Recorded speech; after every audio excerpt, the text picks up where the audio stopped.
Hello friends, मैं हूं स्नेहिल और आप देख रहे हैं स्नेहिल 360। आज की वीडियो में बात करने वाला हूं अपने देश के किसानों के बारे में। जो हमारे भारत देश के किसान हैं कि आज भी उनकी आर्थिक स्थिति बहुत ख़राब है और किस कारण से वो अपनी आर्थिक स्थिति आज भी मजबूत नहीं कर पाए। जैसा कि हम देखते हैं कि भारत के कुछ ही स्टेट ऐसे हैं जहाँ के किसान आर्थिक रूप से काफ़ी मजबूत हैं, जैसे पंजाब, चंडीगढ़, हरियाणा। इन स्टेट को अगर छोड़ दिया जाए, इन राज्य को अगर छोड़ दिया जाए, तो भारत के बाकी जो स्टेट हैं वहाँ के किसान आर्थिक रूप से काफ़ी, उनकी हालत काफ़ी बेकार है। आर्थिक रूप से इतने उनकी हालत ख़राब है, इतनी उनकी तंगी है उनके पास पैसों की कि जैसे तैसे अपना जीवन चला रहे हैं। लेकिन क्या हमारे किसान क्या गलती कर रहे हैं, वो अपनी फसल की मार्केटिंग करने में क्या गलती कर रहे हैं, क्यों वो इतनी बड़े लेवल पे खेती करने के बाद भी प्रॉफिट नहीं कमा पा रहे हैं, तो आज हम उस विषय में बात करने वाले हैं। सबसे पहले मैं आपको बता दूं कि मैं कोई आर्थिक सलाहकार नहीं हूं।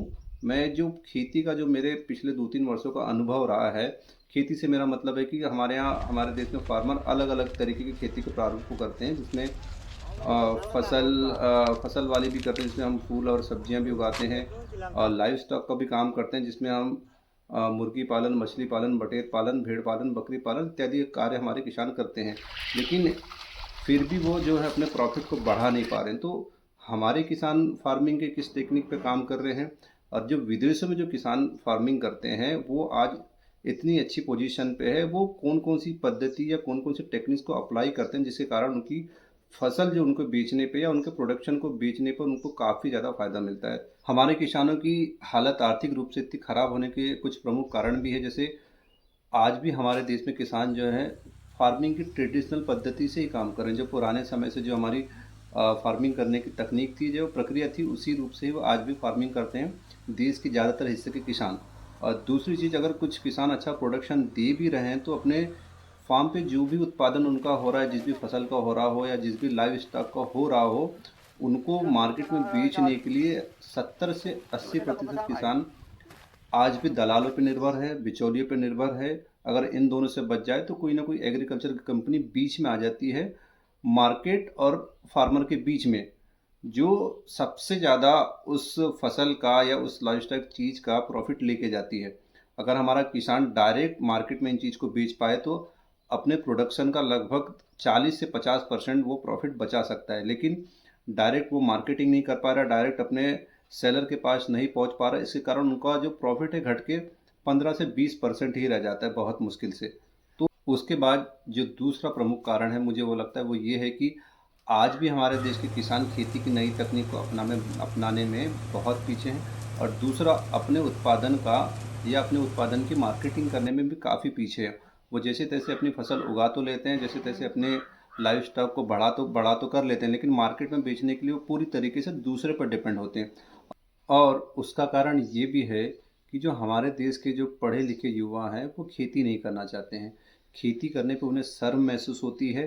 अगर वो खेती करना भी चाहे तो उनका ईगो सामने आ जाता है, वो खेती से दूर भागते हैं। मैंने बहुत सारे ऐसे युवाओं को देखा है जो बीएससी एग्रीकल्चर, बीएससी हॉर्टिकल्चर करने के बाद किसी एग्रीकल्चर कंपनी में सेल्समैन की नौकरी कर रहे हैं। मैं ऐसा इसलिए कर रहा हूँ क्योंकि मेरे फार्म पे अधिकतर ऐसे सेल्समैन आते रहते हैं जो जो अच्छे पढ़े लिखे हैं और एक किसी एग्रीकल्चर कंपनी में 10,000 की जॉब कर रहे हैं, उनका प्रोडक्ट बेच रहे हैं, उनकी दवाइयाँ बेच रहे हैं, उनके दूसरे एग्रीकल्चर प्रोडक्ट बेच रहे हैं, घूम घूम के मेहनत कर रहे हैं मात्र 10,000 रुपये के लिए, लेकिन वो खेती नहीं करना चाह रहे हैं।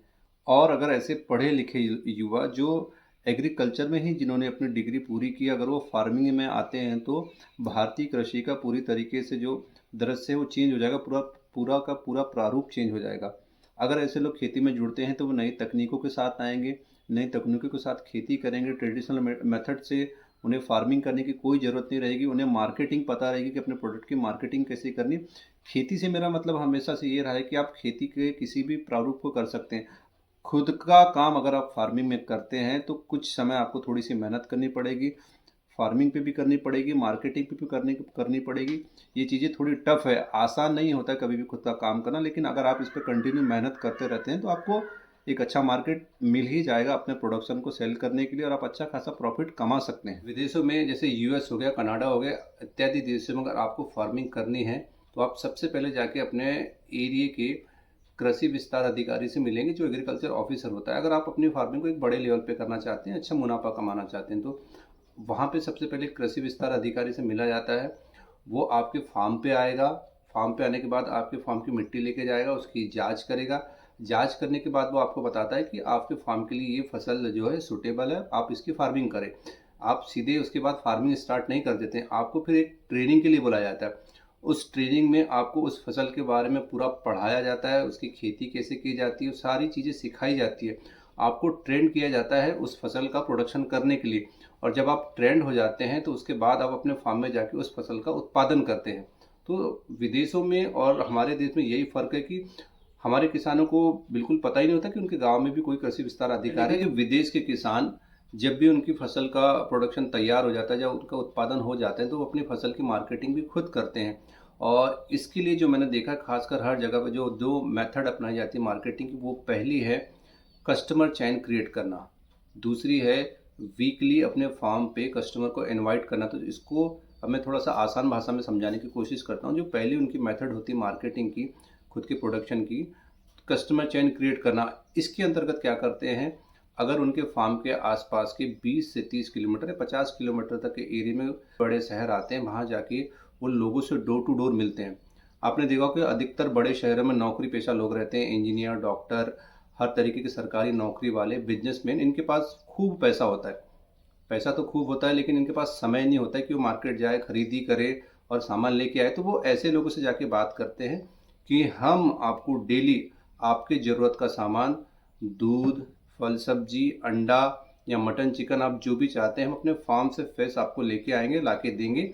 आपको हमको बस ये प्रॉमिस करना है कि हम जितना भी प्रोडक्ट अपने फार्म से लेके आएंगे आप उसको खरीदेंगे और उसके बदले में हमें आप नगद पैसा देंगे। तो ऐसा करने से उनको जो डायरेक्ट जो सेलिंग करते हैं वो अपने कस्टमर को, उनका प्रॉफिट लगभग 40 से 50% बच जाता है। क्योंकि इसके बीच में जो उनका होता है कि कस्टमर और सेलर के बीच में कोई भी दलाल या कंपनी नहीं आती, तो उनका प्रॉफिट खुद ब खुद बढ़ जाता है। ये टेक्निक हम भी अपने यहाँ पे काम पे ला सकते हैं और काफ़ी सारे लोग अभी भी काम पे ला रहे हैं अपने प्रोडक्शन को बेचने के लिए। और दूसरी जो उनकी मेथड होती है, वो अपने फार्म पे वीकली इनवाइट करते हैं कस्टमर को। जो विदेशों में जो बड़े बड़े किसान होते हैं जिनके 15 से 20 एकड़ के फार्म होते हैं या 10 एकड़ के आसपास के फार्म होते हैं, वो अपने फार्म पे हर संडे को लोगों को बुलवाते हैं कि आप फार्म पे आइए, यहाँ पे अपनी छुट्टी मनाइए, खुद अपने हिसाब से अपने फल सब्जियाँ तोड़िए, जो भी आपको पसंद आता है उसको लेके जाइए। शहरों के लोगों को आपने देखा होगा कि खासकर वो अधिकतर वीकेंड पे या छुट्टी के दिनों पे कहीं बाहर जाना, आउटिंग पे जाना पसंद करते हैं, शांत जगह पे जाना पसंद करते हैं। तो ऐसे फार्म उनकी नज़र में होते हैं कि भाई हम यहाँ जाएंगे, अपने परिवार के लिए फल सब्जी खुद लेके आएंगे, खुद तोड़ेंगे। तुम और ऐसा करने से जो फार्मर होता है उसकी बिक्री भी होती है और उसके फार्म का प्रमोशन भी हो जाता है। तो इन दो मेथड से फॉरेन के किसान या विदेशी किसान अपने प्रोडक्शन की मार्केटिंग करते हैं। आपको जो दोनों मार्केटिंग की टेक्निक के बारे में बताया जो विदेशों में उपयोग में लाई जा रही है, उसमें जो सेकंड वाली है, जो वीकली कस्टमर इनवाइट वाली जो मार्केटिंग स्ट्रेटेजी, वो हमारे लिए थोड़ी टफ है, उसको कर पाना अभी भी हमारे लिए मुश्किल है।